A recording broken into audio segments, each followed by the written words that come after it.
तो बिहार की सियासत में नीतीश युग का अंत। जी हां, एक बड़ी जानकारी आपको देंगे बड़ी अपडेट के साथ। दिल्ली चले नीतीश कुमार, राज्यसभा में नॉमिनेशन वो कुछ ही पलों में फाइल कर देंगे, इस प्रकार की चर्चे बहुत तेज हैं। सुदर्शन न्यूज ने लेकिन 48 घंटे पहले ही जानकारी दे दी थी कि बिहार के मुख्यमंत्री नीतीश कुमार का दिल्ली एग्जिट प्लान तैयार हो चुका और आज ये सच हो गया है। पिछले 21 वर्षों से बिहार की राजनीति की दिशा तय करने वाले मुख्यमंत्री नीतीश कुमार अब राज्यसभा में जा रहे हैं। इस बात का ऐलान उन्होंने खुद किया है। नीतीश कुमार जो कभी एनडीए के मजबूत स्तंभ रहे हैं, कभी महागठबंधन के साथ खड़े हुए हैं और उन्होंने हमेशा खुद को सिद्धांतों और साफ सुथरी राजनीति का चेहरा बताया है।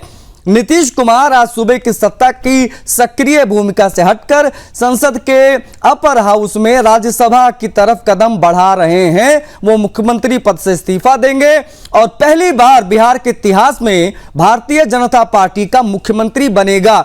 ये इस वक्त की एक बड़ी महत्वपूर्ण जानकारी आपको दे दें। हालांकि इस ऐतिहासिक फैसले से बिहार की राजनीति में हलचल बहुत तेज है। नीतीश कुमार ने खुद इसकी पुष्टि की है। नीतीश कुमार पटना में केंद्रीय गृह मंत्री अमित शाह की मौजूदगी में अपना राज्यसभा का नॉमिनेशन आज फाइल करेंगे। राज्यसभा का चुनाव 16 मार्च को होना है और उसी दिन नतीजे भी आते हैं राज्यसभा के चुनाव में। हालांकि इस फैसले के बाद बिहार के लोगों के बीच ये चर्चा गर्म है, कहना गलत नहीं होगा कि अब सूबे का अगला मुख्यमंत्री कौन होगा। बहुत सारे नाम रेस में हैं, विशेष तौर पर दोनों डिप्टी सीएम विजय कुमार सिन्हा और सम्राट चौधरी। इसके अलावा भी कोई एक नाम आपको चौंकाने वाला देखने को मिल सकता है, इंक्लूडिंग मंगल पांडे। देखिए कौन कौन होगा वो जो नीतीश कुमार की जगह लेगा, सत्ता के केंद्र में होगा, मुख्यमंत्री बनेगा। वो अपने आप में बड़ी चीज है। बिहार की राजनीतिक दिशा बदलने वाला निर्णय न केवल राज्य के लिए बल्कि केंद्र की राजनीति के लिए भी एक महत्वपूर्ण संदेश के तौर पर देखा जा रहा है। देखिए नीतीश कुमार के इस एग्जिट से राजनीतिक समीकरण बदलने की पूरी संभावनाएं हैं। हालांकि नीतीश कुमार ने यह भी स्पष्ट किया है कि वो राज्यसभा में जाकर सूबे और देश की सेवा करना जारी रखेंगे। तो कुल मिलाकर देखा जाए तो 2 दशक 21 साल 2 दशक से ज्यादा यानी 21 साल तक मुख्यमंत्री के पद पर काबिज रहने वाले, कहा जाता था कि फेविकॉल का मजबूत जोड़ है मुख्यमंत्री की कुर्सी से नीतीश कुमार का, वो छूटेगा नहीं। कुछ भी समीकरण बने मुख्यमंत्री वही बनते हैं। मुख्यमंत्री इस बार भी जब बड़ी जीत एनडीए को मिली तो नीतीश कुमार ने मुख्यमंत्री पद की शपथ ली, लेकिन अब पूरा समीकरण पूरा सिनेरियो बदल गया है। नीतीश कुमार का राजनीतिक सफर हम आपको दिखा रहे हैं। A person who needs no introduction, इतना बड़ा नाम नीतीश कुमार जिन्होंने बिहार की सियासत में आप कह सकते हैं कि एक अभेद किले के रूप में रहे, वो मुख्यमंत्री की चेयर पर लगातार बैठे रहे, लेकिन अब ये पहली बार होने जा रहा है कि भारतीय जनता पार्टी का मुख्यमंत्री पहली बार बनेगा बिहार में। और किस प्रकार का उनका पूरा सफर रहा वो हम आपको बता ही रहे हैं, लेकिन प्रतिक्रियाएं लगातार आनी जरा देखिए। 12 बजे के आसपास देश के आदरणीय गृह मंत्री अमित शाह जी आ रहे हैं और हमारे राष्ट्रीय अध्यक्ष नितिन नवीन जी एवं एनडीए के सारे नेताओं के नामांकन में भाग लेंगे। नामांकन 1:30 बजे से 2 बजे के। पिछले 2 दशक से भी अधिक समय से आपने अपना विश्वास एवं समर्थन मेरे साथ लगातार बनाए रखा है तथा उसी के बल पर हमने बिहार की और आप सब लोगों को पूरी निष्ठा से सेवा की। जो उन्होंने पोस्ट किया वो हम आपको पढ़ के बता रहे हैं।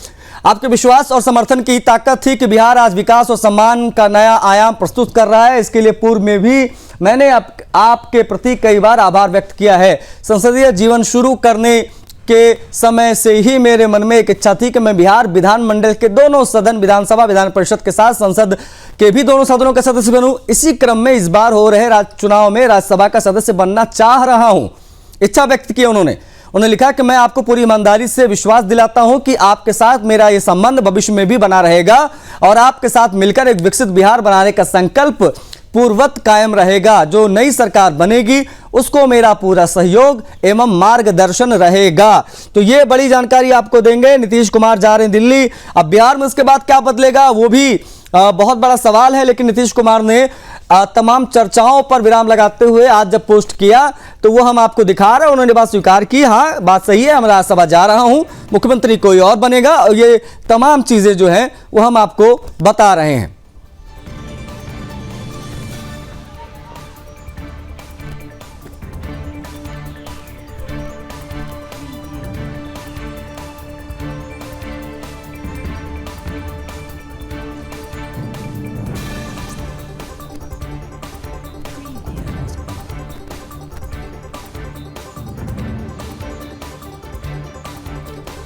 हमारे संवाददाता बिहार से जुड़ रहे हैं प्रेम, उनसे हम बात करेंगे। हमारे आउटपुट हेड भी जुड़ गए हैं कुंदन, उनसे भी हम बातचीत करने की कोशिश करेंगे। कुंदन, सबसे पहले मैं आपसे समझना चाहूंगा, क्या इस बात की उम्मीद थी कि ऐसा होने जा रहा है नतीजों के साथ ही, या ये अनएक्सपेक्टेड हो रहा है जो हो रहा है? देखिए आशीष, ये कुछ भी अनएक्सपेक्टेड नहीं है, ये पहले से तय था। चुनाव के पहले यह बात चली थी। नीतीश कुमार उस समय लगातार दिल्ली आ रहे थे, अमित शाह से मुलाकात कर रहे थे, प्रधानमंत्री से मुलाकात कर रहे थे, इस बीच भी कई बार वो दिल्ली आए, उन्होंने मुलाकात की थी। यह पहले से फॉर्मूला तय था, बस उस घड़ी का इंतजार किया जाएगा, उस मौके का इंतजार किया जा रहा था जब नीतीश को यह ऐलान करना था कि वो राज्यसभा जाएंगे। अब बिहार की राजनीति में उस तरह से हिस्सेदारी अपनी नहीं रखेंगे, वो मौका था, वो दस्तूर था। और फिर इसके बाद से जो तय हुआ, हालांकि कल बहुत माथापच्ची हुई है। कल करीब 7:30 पौने 8 बजे रात में करीब नीतीश ने ये तय किया अपने आप को, राज्यसभा में जाने के लिए मनाया अपने आप को, क्योंकि नीतीश के बारे में कहा जाता है कि वो खुद ही मानते हैं और खुद ही बिगड़ते हैं, वो उनका निर्णय स्वयं का होता है। तो कई दौर की कल मीटिंग चली, कई घंटों मीटिंग हुई, कई बार उनको मनाया गया कि अब वो राज्यसभा जाएं। उसके लिए वो मान नहीं रहे थे पहले तो, लेकिन बाद में फिर उन्होंने अपना मन बनाया और करीब रात के 7:30-8 बजे करीब उन्होंने यह ऐलान किया जब अपने सहयोगियों के बीच में, जो उनके बहुत करीबी है कि ठीक है हम राज्यसभा जाएंगे, राज्यसभा जाने में कोई आपत्ति नहीं है। जब वहां से ग्रीन सिग्नल मिला तब ये खबरें सामने आई कि नीतीश आज जो है वो नामांकन की, क्योंकि आज अंतिम तारीख है, इसलिए नीतीश आज पर्चा भरेंगे और अब से थोड़ी देर में नीतीश अमित शाह की मौजूदगी में अपना नामांकन। ठीक है, आप बने रहेगा। हम हमारे जो ब्यूरो चीफ हैं उनकी तरफ भी हम बढ़ेंगे। बिहार से हमारे साथ सीधा जुड़े हुए हैं प्रेम, उनसे बात करेंगे। प्रेम, क्या हैपनिंग इस वक्त पटना में, जरा बताइए किस बात की चर्चा सबसे ज्यादा हो रही है टुवर्ड्स सीएम फेस, वो जरा बताइए हमारे दर्शकों को, क्योंकि नीतीश कुमार दिल्ली जा रहे हैं, उन्होंने इस बात का खुद ऐलान कर दिया है, लेकिन अब इसके आगे क्या, ये हर कोई जानना चाहता है। देखिए, मेरे पीछे आपको पूरा शहर पटना नजर आ रहा होगा। कल से ही पटना पूरे गहमा गहमी से बना हुआ था। तमाम राजनीतिक हलचल, तमाम राजनीतिक बयानबाजियां, पॉलिटिकल गॉसिप चल रही थी, चर्चाएं चल रही थी। सुदर्शन न्यूज भी लगातार इस खबर पे बना हुआ था। कल जैसे ही संजय झा के घर पर बैठक हुई, संजय झा के घर पर बैठक होने के बाद हमने, मतलब सुदर्शन न्यूज ने इस पूरी खबर को चलाया भी, और ये कल ही हमने कह दिया था कि नीतीश राज्यसभा जाएंगे। संभावनाएं चल रही थी, कयास चल रहे थे। इसी बीच अब जाकर इन कयास संभावनाओं पर विराम लगा है जब मुख्यमंत्री नीतीश कुमार ने खुद इसका ऐलान कर दिया है। आपको बता दें कि आज सुबह से ही पूरा, मतलब आप एक अणे मार्ग पे हलचल तेज थी। पूरा एक अणे मार्ग कार्यकर्ताओं से पटा हुआ था। तमाम जेडीयू के कार्यकर्ता वहां पर मौजूद थे, सब पहुंच गए थे। पूरे, मतलब बिहार राज्य के हर कार्यकर्ता, मतलब आप सोचिए हर जिले से कार्यकर्ता पहुंच गए थे। कार्यकर्ताओं में इस बात को लेकर नाराजगी है। अभी आपको मैं बताऊं, हमारे पास जो अपडेट आ रही है, जेडीयू दफ्तर में तोड़ फोड़ भी की गई है। तो एक तरफ जहां नीतीश कुमार राज्यसभा जा रहे हैं, तो वहीं नीतीश कुमार के कार्यकर्ता आपस में ही भिड़ते नजर आ रहे हैं। आज सुबह से ही एक अणे मार्ग पर प्रदर्शन हो रहा था। विधायक आ रहे थे तो विधायक की गाड़ियों को पीटा जा रहा था, मतलब गाड़ियों को धक्का मार मार के निकाला गया। आप समझिए, एक अणे मार्ग के आसपास अगर विधायक नजर आ जा रहा था तो उन्हें भगा दिया जा रहा था कार्यकर्ताओं के द्वारा। तो आज दिन भर जिस तरीके से माहौल में गहमा गहमी रही, अब जाकर जब नीतीश कुमार ने खुद इसका ऐलान किया कि वो राज्यसभा जा रहे हैं, इसके बाद पार्टी दफ्तर में तोड़फोड़ जैसी खबर सामने आ रही है और मतलब थोड़ा क्योस जैसा मच गया है शहर के अंदर। और मतलब जो इसमें सबसे बड़ी बात मैं आपको बताना चाहूंगा कि दो नामों का, जेडीयू की तरफ से दो नाम चल रहे थे। एक नीतीश कुमार को लेकर कल ही कंफर्मेशन हो गया था, नीतीश कुमार ने कल ही साइन कर दिया था। मतलब जेडीयू के जो आला नेता है, जो सीनियर नेता है, जो नीतीश कुमार के सहयोगी माने जाते हैं, चाहे वो विजय चौधरी हो, तमाम और जो सहयोगी नीतीश कुमार के पुराने सहयोगी रहे, सबने कहा था कि आप राज्यसभा मत जाइए, आप बिहार के मुख्यमंत्री की तौर पर ही रहिए। तकरीबन 20 साल से ज्यादा, मतलब 2 दशक से ज्यादा बिहार ने नीतीश कुमार को स्वीकारा है। ऐसे तमाम जेडीयू के जो बड़े नेता थे, जेडीयू के कार्यकर्ता थे, नीतीश कुमार के घर वाले कल एक अणे मार्ग पर मौजूद थे। नीतीश कुमार के पुत्र मौजूद थे, उनके परिवारजन सब एक अणे मार्ग पर मौजूद थे। तो वहां पर से परिवार वालों ने भी नीतीश कुमार से ये बात कही थी कि आप दिल्ली न जाकर आप बिहार को चुने, क्योंकि बिहार ने आपको स्वीकारा है, आपको बिहार में ही रहना चाहिए, बिहार को आगे आपने एक दिशा दिया है, तमाम इस तरह की बातें चल रही थी। लेकिन जिस तरीके से हम ये बात सुबह भी हमने लाइव में ये बात कही थी, नीतीश कुमार अपने पॉलिटिकल जर्नी में काफी अनप्रेडिक्टिव रहे हैं। आप नीतीश कुमार के पॉलिटिकल सिनारियो, पॉलिटिकल ठीक है, आप प्रेम आप हमारे साथ बने रहिएगा। हमारे साथ विश्वनाथ मिश्रा जी भी जुड़ गए हैं, उनसे भी हम बात करेंगे। हमारे आउटपुट हेड भी लगातार बने हुए हैं, राजनीतिक विश्लेषक हैं विश्वनाथ मिश्रा जी। विश्वनाथ मिश्रा जी, कहा जाता है सबर का फल मीठा होता है और वो मीठा फल बीजेपी खाने जा रही है। सबर का फल उनको मिल चुका है, पहली बार बीजेपी का मुख्यमंत्री बनेगा, ये तमाम चीजें स्पष्ट हो चुकी हैं। अब यहां से बिहार में सत्ता का समीकरण किस प्रकार से बदलता आप देख पा रहे हैं, ये जरा समझाइए हमारे दर्शकों को। और ये बताइए कि अब यहां से जेडीयू का क्या भविष्य, इस पर भी बात होनी जरूरी है मुझे लगता है। विश्वनाथ मिश्रा जी। धन्यवाद आशीष जी। आशीष जी, देखिए, ये एक्सपेक्टेड लाइंस पे था। ये जो कुछ भी था ये बिल्कुल एक्सपेक्टेड लाइंस पे था। इस बात की जब चुनाव हुए तो इस पर जब चर्चा की गई तो लोगों ने इस पर बहुत आरोप लगाया, विपक्षी और बाकी लोगों ने। जो विश्लेषक थे उन्होंने कहा साहब ये कर देंगे तो सरकार चली जाएगी और वो अनप्रेडिक्टेबल हैं। देखिए, नीतीश कुमार को आगे करके 21 साल नीतीश कुमार अगर मुख्यमंत्री रहे तो उसमें मैक्सिमम रोल बीजेपी का रहा। बीजेपी ने सपोर्ट किया, बीजेपी ने चीजों को, उनकी सत्ता की जो विरासत थी उसको कंटिन्यू करने में उनकी मदद की। आज बिहार जो बदलाव की राह पर आया, एक जंगल राज से अगर नाम होता था तो बिहार का नाम आता था, वहां से लेकर के अब सुशासन बाबू जिस व्यक्ति का नाम बना तो उसमें बीजेपी का रोल था। बीजेपी पीछे खड़ी थी, just behind the curtain BJP का हमेशा हाथ रहता था। बीजेपी की टोटल लीडरशिप उनके पीछे खड़ी रही है, इसमें कोई दो राय नहीं। पिछला चुनाव जब हुआ तो इस बात पे चर्चा हुई कि साहब अगर ये हटा देंगे तो फिर सरकार बदल देंगे और ये फिर आरजेडी के साथ चले जाएंगे। ऐसा कुछ भी नहीं होने जा रहा। इसलिए आप देखिए, आज रात तक कोई इस तरीके का अनाउंसमेंट नहीं हुआ। सुबह नीतीश कुमार के ही ट्विटर हैंडल से इसको किया गया। अब इसमें जो विपक्ष के, और दूसरी चीज मुझे जो लगता है कि अब क्योंकि नीतीश के जाने से एक जो खालीपन होगा, तो लगेगा कि ठीक है नीतीश की जो लीगेसी है उसको कैसे भरा जाए। उसके लिए मुझे लगता है उनके सुपुत्र को उप मुख्यमंत्री का पद दे करके, एक जो उनके बहुत स्टॉन्च फॉलोअर्स हैं उनको एक मैसेज देने की कोशिश होगी कि ये एक बिहार में नई पीढ़ी को आगे लाने का प्रयास है। हालांकि नीतीश कुमार का रिकॉर्ड रहा है कि उन्होंने कभी भी परिवारवाद का समर्थन नहीं किया, लेकिन ये जो परिवारवाद आएगा, इसका जो आरोप लगेगा, ये उनके पार्टी के लीडर्स हैं। उनकी पार्टी की जो निरंतरता है उसको बनाए रखने के लिए, क्योंकि अगर उनका अन्यथा जो ढेर सारे लीडर्स हैं पार्टी के, उनमें फिर इंटरनल बिकरिंग्स होंगी, फिर पार्टी का बिखराव शुरू हो जाएगा। इसलिए नई लीडरशिप, दो चीजें होंगी, एक तो पार्टी की कंटिन्यूटी रहे, पार्टी की जो वैधानिकता है या वहां पर बिहार के चुनाव में जो उनकी अहमियत है वो बरकरार रहे, दूसरे नई लीडरशिप आए। दूसरी महत्वपूर्ण चीज है कि बीजेपी के साथ समझौता,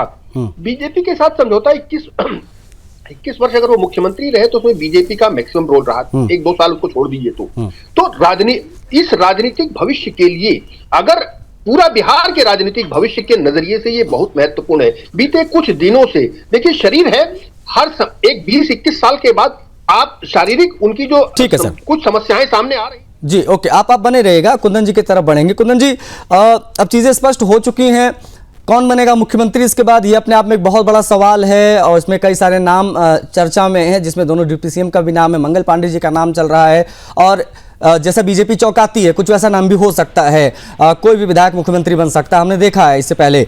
लेकिन नीतीश कुमार पर बात करना बहुत जरूरी है, क्योंकि आप तमाम चीजों को बेहतर तरीके से बिहार के पॉलिटिक्स को जानते हैं। 85 में पहली बार विधायक, 2005 में पहली बार मुख्यमंत्री, ये लंबा सफर उनकी राजनीति का। अब उनके बिहार छोड़ने के सियासी मायने क्या हैं, सियासी मतलब क्या है, वो मैं चाहूंगा कि आप समझाएं हमारे दर्शकों को। कुंदन जी। देखिए आशीष, इसकी सियासी मायने कुछ वैसा ही है जैसा चुनाव के पहले था। मैंने पहले भी कहा कि चुनाव के पहले ये तय हो चुका था कि चुनाव जीतने के बाद से नीतीश कुमार मुख्यमंत्री पद छोड़ेंगे, बीजेपी का मुख्यमंत्री बनेगा बिहार में, और बिहार में बीजेपी का मुख्यमंत्री बनना भी चाहिए। जैसा कि हमारे राजनीतिक विश्लेषक कह रहे थे कि अब तक जो जेडीयू की जो सरकार रही है और नीतीश कुमार की जो सरकार रही है वो बीजेपी के भरोसे रही है, बीजेपी के सहारे रही है। बीजेपी की सपोर्ट से रही है। तो जाहिर सी बात है कि बीजेपी की अपनी महत्वाकांक्षा भी है, अपने पार्टी कार्यकर्ताओं को उनको संतुष्ट भी करना है और चुनाव की रणनीति को भी देखना है। रही बात नीतीश कुमार की, तो नीतीश कुमार मतलब बिहार में अगर आपको चुनाव लड़ना है तो नीतीश से इस तरह आप चुनाव नहीं लड़ सकते हैं। जो उनकी छवि है उस छवि को कोई नकार नहीं सकता। शायद यही बड़ी वजह है कि अब चुनाव के बाद 4 महीने तक उनका इंतजार किया गया, उस समय का इंतजार किया गया और फिर अब जाके निर्णय लिया गया कि नीतीश जो है वो राज्यसभा जाएंगे, राज्यसभा में आके सदन की राजनीति करेंगे और उसके बाद बिहार में एक नई तरह की राजनीति की शुरुआत। ठीक है, हम उसी की बात करेंगे कुंदन जी। बिहार में अब नया सामाजिक समीकरण किस प्रकार का होगा ये मैं समझूंगा आपसे। क्या नई पीढ़ी अब बिहार को लीड करेगी?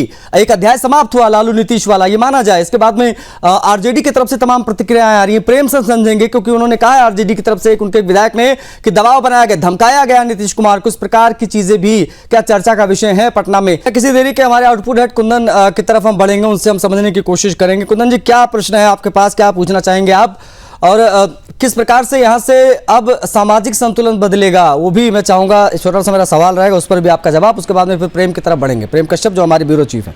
कुंदन जी देखिए आशीष, जो आप जातीय समीकरण की बात कह रहे हैं बार बार, और जो आप बार बार कह रहे हैं कि बीजेपी चौंका सकती है किसी ऐसे नाम को लेकर, मुझे नहीं लगता कि आप बिहार की राजनीति ऐसी होगी जहां बीजेपी को अब मौका मिलेगा चौंकाने का, क्योंकि बिहार में जो राजनीति है वो बिल्कुल स्पष्ट है। वो ऐसा चेहरा सामने लेके आएंगे जो नीतीश कुमार के पैरेलल हो, जिसमें नीतीश कुमार की छवि दिखती हो, जिसमें नीतीश कुमार के काम करने का स्टाइल दिखता हो। तो मुझे लगता है बहुत गिने चुने नाम है जो ऑलरेडी मीडिया में चल रहा है, उन्हीं में से किसी को बीजेपी को सिलेक्ट करना पड़ेगा, अपना चेहरा बनाना पड़ेगा, मुख्यमंत्री उसी को बनाना पड़ेगा। रही बात नीतीश के बेटे की, तो औपचारिक रूप से जो हमारे पास जानकारी आ रही है, नीतीश के बेटे को आज जेडीयू में औपचारिक रूप से शामिल कर लिया जाएगा।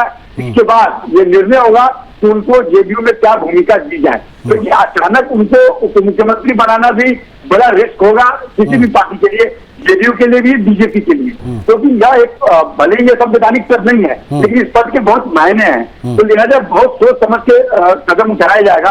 और तीसरी बात जो मैं प्रेम से पूछना चाहूंगा कि प्रेम लगातार कल रात से नजर बनाए हुए हैं इससे, और प्रेम मुझे आप ये बताएं कि क्या सम्राट चौधरी को बीजेपी अपना मुख्यमंत्री का चेहरा बना सकती है क्या?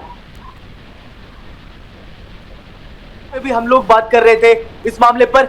सम्राट चौधरी को बीजेपी ने जिस हद तक प्रमोट किया, उन्हें बीजेपी ने प्रदेश अध्यक्ष बनाया था, प्रदेश अध्यक्ष के बाद डेप्यूटी सीएम बनाया, डेप्यूटी सीएम से प्रमोट करके गृह मंत्री बनाया।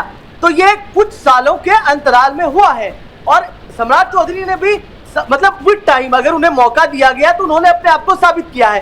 तो सम्राट ऐसे भी माना जाता है कि आला जो सीनियर मतलब जो पॉलिटिशियन है भारतीय जनता पार्टी के, उनके करीब भी माने जाते हैं। इसका उन्हें फायदा भी मिलते रहा है, मौके पर वो अपने आप को साबित भी करते रहे हैं। लेकिन इस फहरिस्त में सिर्फ सम्राट चौधरी का नाम नहीं चल रहा है, इस फहरिस्त में मंगल पांडे का भी नाम चल रहा है। कुछ लोग विजय सिन्हा का भी नाम ले रहे हैं, कह रहे हैं कि फायर ब्रांड नेता है, हिंदूवादी छवि है, हिंदुत्व को लेकर प्रखर रूप से बोलते हैं। विजय सिन्हा को हम लगातार बिहार के अंदर हिंदुत्व की बात बुलंद करते हुए देखते हैं, खुलकर बोलते हैं हिंदुत्व को लेकर। विजय सिन्हा का भी नाम चल रहा है। कल जैसा कि हमने बात किया था, संजीव चौरसिया को लेकर भी बातें की जा रही है, संघ बैकग्राउंड का रेफरेंस दिया जा रहा है, कहा जा रहा है कि संघ बैकग्राउंड से आते हैं तो इसका फायदा मिल सकता है। लेकिन फिर वही बात है कि जिस तरीके से हमने राजस्थान में देखा, हमने मध्य प्रदेश में देखा, हमने दिल्ली में देखा, भारतीय जनता पार्टी ने चौंकाया है। लेकिन जिस तरीके से हमारे आउटपुट हेड ने आप बताया कि बीजेपी बिहार में नो रिस्क गेम करेगी, क्योंकि एक लंबा अंतराल रहा है। भारतीय जनता पार्टी लंबे समय से चाहती रही कि बिहार में मतलब अपना कोई मुख्यमंत्री हो, फ्रंट फेस बीजेपी लीड करे, लेकिन अब तक ऐसा नहीं हुआ। अब मौका मिला है तो जरूर ही आज गृह मंत्री अमित शाह भी यहां होंगे, तो मंथन लंबा चलने वाला है, मंथन मैराथन मंथन चलने वाला है, क्योंकि ये कोई क्विक डिसीजन नहीं होगा। बिहार पॉलिटिक्स में अब तक कहा जाता था कि either you like Nitish Kumar और dislike Nitish Kumar, but you can't ignore him. अभी भी नीतीश भले ही राज्यसभा चले जाए, लेकिन उनका इन मामलों पर प्रभाव रहेगा कि कौन मुख्यमंत्री, कौन उप मुख्यमंत्री। You can't ignore Nitish Kumar. Nitish Kumar भले ही ये उन्होंने खुद ऐलान किया कि वो राज्यसभा चले जाएंगे, राजनीति के माहिर खिलाड़ी रहे हैं, 2 दशक से ज्यादा का राजनीतिक अनुभव रहा है।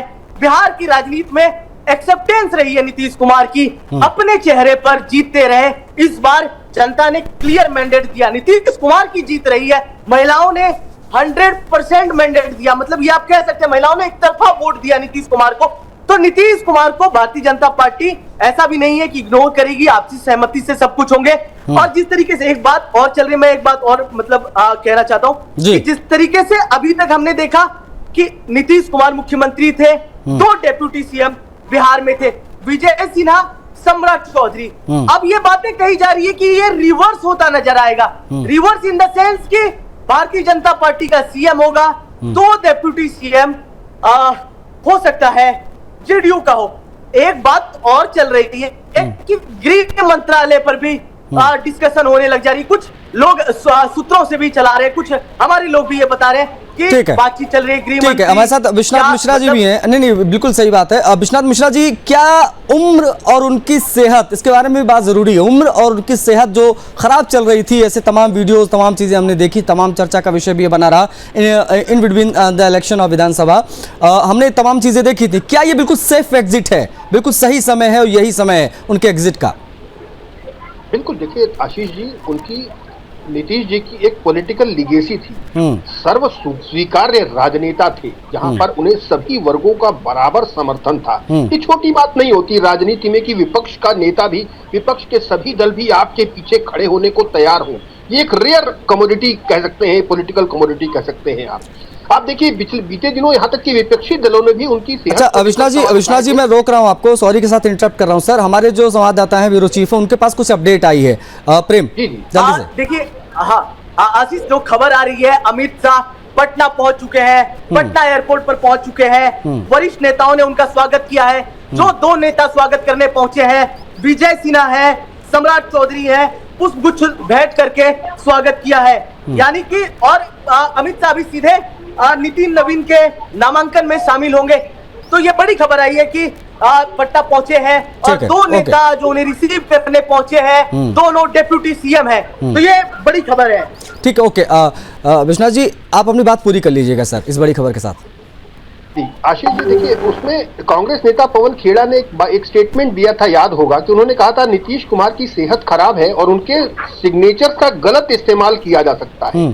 प्रशांत किशोर ने भी उनकी सेहत पर सवाल उठाए थे कि वे मानसिक रूप से फिट नहीं हैं। यानी इस पर लगातार सवाल उठाए जा रहे थे। हालांकि वो ऐसा कहा जाता था कि जब शुरुआत में सुबह जो है 4-6 घंटे एकदम वो चुस्त दुरुस्त होते थे और ऐसा बिल्कुल नहीं लगता था कि उनकी सेहत कहीं से भी गड़बड़ है या थोड़ा भी कुछ उसमें दिक्कत है। लेकिन शाम होते होते मतलब ये मोडिक अलग अलग वो आते थे। यानी इससे बेहतर ऑप्शन नहीं हो सकता था कि आप जब 24/7 सीएम को 24/7 ऑन रहना पड़ता है, अन्यथा प्रदेश नहीं चल सकता है।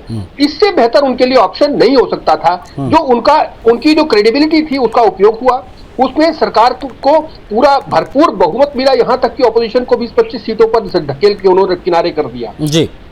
अब क्या था, अब 2-3 चीजें बहुत प्लस पॉइंट हैं। प्लस पॉइंट ये है कि आप राजनीतिक अस्थिरता उन्होंने खत्म कर दी। अब जो उनका गठबंधन है यानी एनडीए को उन्होंने एक बड़ी ताकत बना दिया। अब इसके बाद वो एक नई जनरेशन, एक बहुत बड़ा अवसर है। 4 साल का समय बहुत बड़ा होता है, तो आप जो नई जनरेशन है उसको पुनर्स्थापित कर सकते हैं। ये इसकी बात तो बहुत महत्वपूर्ण है। पूरी तरीके से नई पीढ़ी के हाथ में बिहार की सत्ता जा रही है, तो किस प्रकार की क्या चीजें होंगी उस पर भी बात हम आगे करेंगे। लेकिन आप सभी जुड़े, बहुत आभार आपका तमाम जानकारियों को साझा करने के लिए। प्रेम, आपका बहुत आभार। सर, आपका भी बहुत आभार तमाम विश्लेषण के लिए। और हमारे साथ हमारे आउटपुट हेड भी जुड़े, कुंदन, आपका भी बहुत आभार इन तमाम जानकारियों को साझा करने के लिए। मेरे साथ इस कार्यक्रम में फिलहाल इतना। आज्ञा दीजिए। जय हिंद।